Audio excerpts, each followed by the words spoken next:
Hey, Grandma, you miss a spot?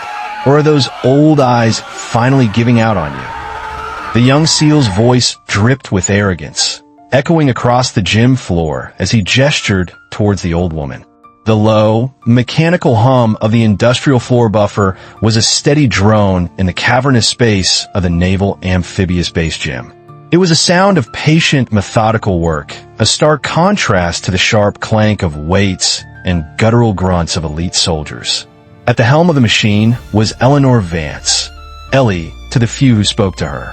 At 80 years old, she was a study in quiet resilience.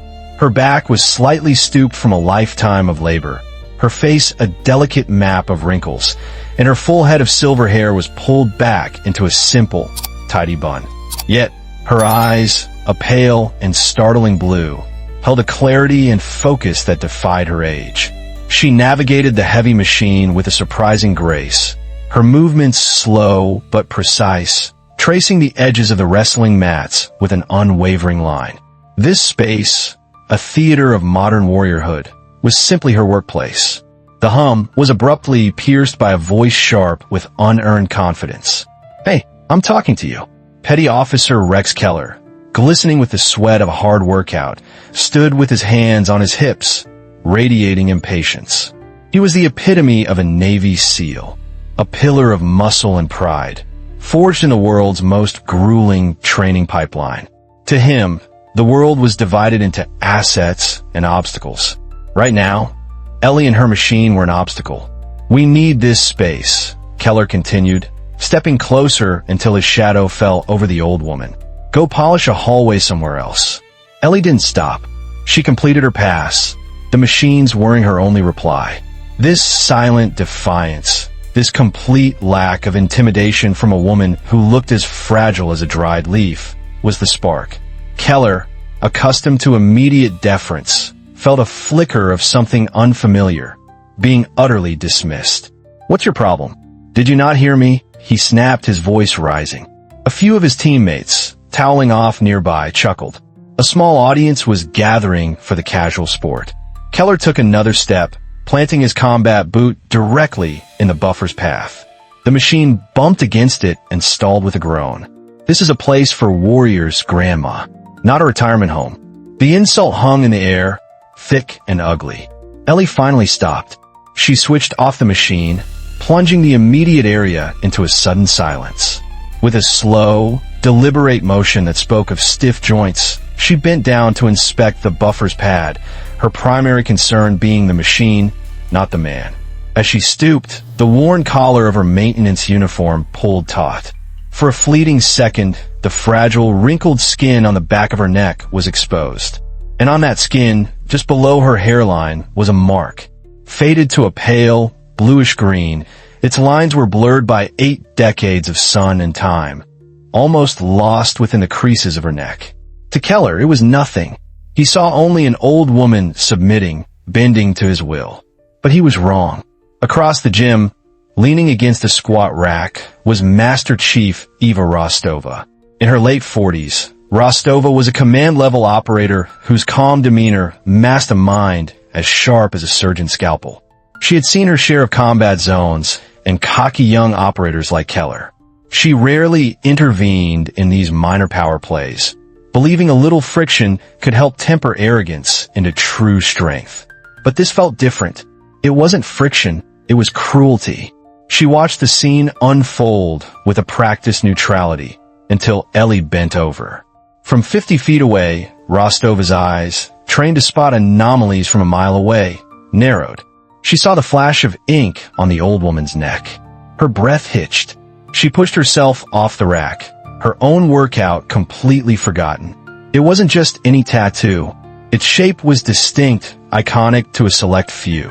Rostova had seen it only once before, not in person, but in a heavily classified digital archive she'd accessed for a historical briefing years ago. It was a file so secret it was designated Eyes Only Command Level. The file detailed a ghost unit from the height of the Cold War, a unit whose official records had been systematically erased. The mark was a small, elegant trident, interwoven with a serpent, its fangs bared. It was the insignia of Project Chimera, A team of underwater demolition specialists spoken of only in hushed whispers and legends. They were the original frogmen, the women and men tasked with missions so dangerous, so politically sensitive, that they were completely deniable. They were ghosts. And finding one of them, an elderly woman quietly polishing a gym floor, was as impossible as finding a living dinosaur. Keller, emboldened by his perceived victory, wasn't finished. He smirked down at the stooped woman. "You know, we should get you a new uniform," he said loudly, playing to his audience. "Maybe one with a little bib on the front, in case you drool." A few of the younger SEALs snickered. The sound grated on Rostova. She started walking toward them, her pace deliberate, unhurried. The casual atmosphere began to evaporate as the men noticed the Master Chief's approach and the granite-like expression on her face. A Master Chief on the gym floor was normal. A Master Chief staring at a cleaner with such unnerving intensity was not. Ellie straightened up, her hand resting on the handle of her silent machine. She looked past Keller, her pale blue eyes meeting Rostova's. For the first time, a flicker of emotion crossed her face, recognition, and perhaps a hint of weary resignation. She hadn't wanted this. For 3 years, she had come to this place for the quiet, to be near the world she had left behind without having to be in it. She had been invisible, and that was exactly how she liked it. The silent pact she'd made with her past was about to be broken. Rostova stopped a few feet away, her gaze locked not on the belligerent Keller, but on Ellie. The air crackled with an unspoken history that only 2 people in the room understood. "Is there a problem here, Petty Officer Keller?" Rostova's voice was quiet, yet it carried an authority that instantly sliced through the lingering bravado. Keller snapped to a semblance of attention. "No, Master Chief. Just asking the cleaner to clear the area." "Her name is Mrs. Vance," Rostova corrected, the Mrs. delivered with a subtle but unmistakable emphasis. Her eyes then flicked to the back of Ellie's neck, a silent confirmation of what she had seen. The pieces were clicking into place, forming a picture that defied all logic. The quiet old woman, the legendary Mark, it couldn't be. But was. She gave Keller a look that could strip paint. "Go. All of you. Hit the showers. Now." The command was absolute. The young SEALs, confused but obedient, began to disperse, casting curious glances back at the old cleaner and the Master Chief. Keller hesitated, his pride stung, but one more glacial look from Rostova sent him moving. Once the immediate area was clear, Rostova turned her full attention to Ellie. "Ma'am," she said, her voice now laced with a deep, almost reverent respect. "I apologize for the behavior of my men."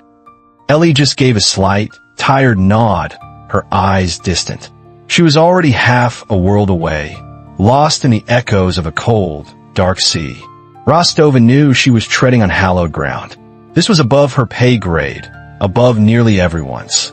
She pulled out her secure TAC phone, her thumb hovering over her contacts. There was only one person call. She found the name, Commander Julian Miles, the base commanding officer. She stepped away, turning her back to give Ellie a measure of privacy. "Sir," Rostova said into the phone, her voice low and urgent. "Master Chief Rostova, I'm at the SEAL gym. You need to come down here. Right now." There was a pause. "No, sir, there's no emergency. Not in the traditional sense. Do you know who the cleaner is?" "An older woman named Eleanor Vance." Another pause as the commander likely searched his memory and came up blank. "Well, sir," Rostova continued, her voice dropping even lower, "I just saw a mark on her neck. A coiled serpent around a trident. It's a chimera mark, sir. I think she's one of them." The silence on the other end of the line was profound, a vacuum of pure shock. Project Chimera was a ghost story told to new recruits. Finding a living member was unthinkable. "I'll be there in 5 minutes." The commander's voice finally came back, stripped of all its earlier casualness. "Don't let her leave." Inside his office, Commander Julian Miles stared at his phone, Rostova's words echoing in his ear.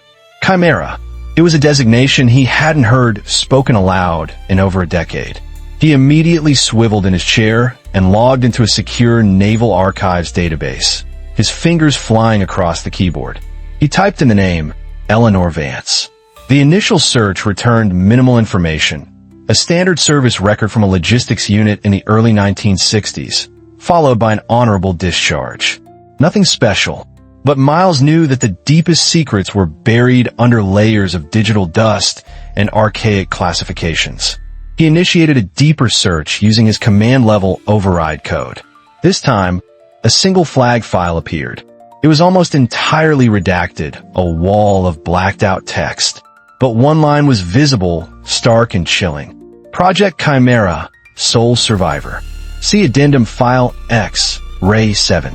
He didn't have clearance for X, Ray 7. No one below the rank of Admiral did. His blood ran cold. The quiet, elderly cleaner in his gym was the sole survivor of a ghost operation. The woman's quiet dignity, her utter lack of fear, it all made a terrifying kind of sense now. He grabbed his cover and was out the door in seconds, his mind reeling. Back in the gym, Petty Officer Keller's ego was still smarting from the Master Chief's public dismissal. He had showered and changed, but the image of the old woman and Rostova's inexplicable deference gnawed at him. He couldn't let it go. Feigning that he'd forgotten something in his locker, he walked back out onto the main floor. He saw Ellie still cleaning, with Rostova standing nearby like a sentinel. This was his chance to reassert himself, to show he wasn't intimidated. He strode over, a cruel smirk plastered on his face. "Hey, Pops, I mean Grandma," he said, his voice dripping with false concern. "You should be careful. All this exertion, it can't be good for a woman your age. We wouldn't want you to have a fall, would we?" He glanced at Rostova, a silent challenge in his eyes. "Maybe it's time for you to be in a home. We could even call them for you. Have you evaluated? Make sure your mind is still sharp." It was a vile, cruel insinuation, a direct attack on Ellie's age and competence. He had crossed a line from arrogance to outright malice. Rostova's jaw tightened, and she took a half step forward, ready to physically remove him. But before she could, the main doors to the gym burst open with a crash that echoed like a gunshot in the cavernous space. Standing there was Commander Miles, his expression grim and resolute. Behind him, standing at perfect attention, were two Marine honor guards in full dress uniform. White gloves, polished brass, and rifles. Their presence in the middle of a SEAL training facility was a shocking, inexplicable sight. Through the open doors, the commander's official black sedan was visible, its emergency lights still flashing silently. The few remaining SEALs in the gym froze, their eyes wide. This was not a casual visit. This was an arrival. Commander Miles strode directly toward the scene, his polished black shoes clicking on the concrete floor. He ignored Keller completely, as if the young SEAL were nothing more than a piece of gym equipment. He ignored his own Master Chief. His entire world, in that moment, had narrowed to the quiet, unassuming old woman holding the handle of a floor buffer. He stopped directly in front of Eleanor Vance. The gym was utterly, unnervingly silent. The commander's eyes scanned Ellie's face, then dipped for a fraction of a second to the faded bluish-green mark on her neck. His own expression was a mixture of awe and profound disbelief. He had seen the file. He knew what he was standing in front of. He was in the presence of living history. Then, in a move that sent a shockwave of confusion through the room, Commander Miles, the commanding officer of the entire Naval Amphibious Base, snapped his heels together and rendered a sharp, perfect salute. It wasn't a casual gesture. It was the salute one renders to a Medal of Honor recipient, to a visiting head of state, to a figure of immense and legendary importance. The two Marine honor guards, seeing their commander's action, followed suit, their white-gloved hands slicing through the air in perfect, synchronized motion. Petty Officer Keller was frozen, his mouth agape, his face a mask of utter horror as his reality began to crumble. "Mrs. Vance," Commander Miles said, his voice clear and ringing with authority, holding the salute. "I am Commander Miles. I want to personally and professionally apologize for the disrespect you have been shown in this facility." He lowered his salute, but remained at attention. As he spoke, A memory surfaced in Ellie's mind, sharp and cold as the sea itself. The cramped, metallic interior of a submarine. The low hum of the engines. The face of her team leader, a hardened man named Mac, holding a makeshift needle and a pot of ink. "The Navy won't give you a medal for this," Mac had whispered to her and the two other members of their team. "They won't even admit you were here. But we will know. We will remember." He had then etched the coiled serpent around the trident onto each of their necks. A permanent, private medal of valor that no enemy could take and no politician could erase. For the benefit of those who are unaware, the commander announced, his voice now booming through the silent gym. "This woman is Eleanor Vance. Before she was a cleaner here, she was a pioneer. She was part of a naval combat demolition unit during the height of the Cold War." He paused, letting the words sink in. She was a member of a specialized 3-person team under a clandestine program known as Project Chimera. Their mission, which is still largely classified, was to swim into the ice-choked waters of the Barents Sea ahead of a major intelligence operation. Their target was a Soviet submarine base. They did this with no breathing apparatus, using only knives and handmade explosives in near-freezing water under the cover of a polar night.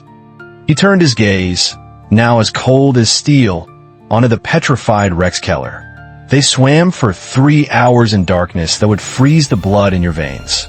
They navigated by starlight and the memory of a map. They disabled the acoustic detection nets and magnetic mines protecting the harbor, paving the way for one of the most critical intelligence victories of the war.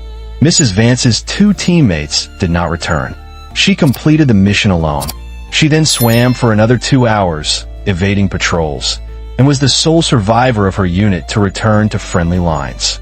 The story hung in the air, a stunning testament to the quiet woman with the silver hair. For her actions, the commander's voice rose again. She was secretly awarded the Navy Cross, an award she never spoke of, for a mission that was erased from the books. She's not just a veteran. She is a hero of the highest caliber, and she deserves nothing less than the absolute and unwavering respect of every single person on this base. He finally turned his full, wrathful attention to Keller.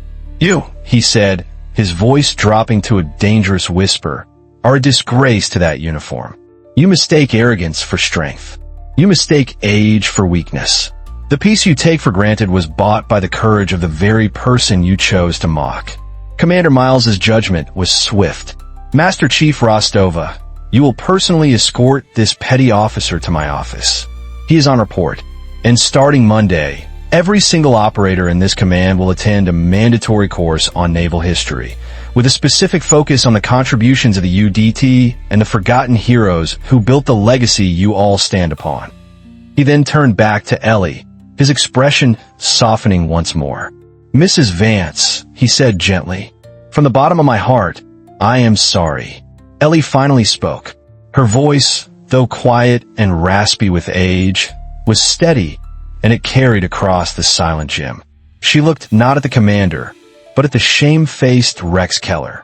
"The gear doesn't make the warrior, son," she said, her pale blue eyes holding his. "The heart does, and respect. Respect is the final piece of that gear you can't afford to lose." She looked down at the simple floor buffer in her hands. "There's no shame in any job, as long as you do it with dignity." The fallout was decisive. Petty Officer Keller was assigned to remedial duties for a month, a humbling but educational experience that involved cleaning the base's galleys and latrines alongside the civilian staff. The mandatory naval history course was implemented immediately. The first session was taught by a local historian, and it featured a surprise guest.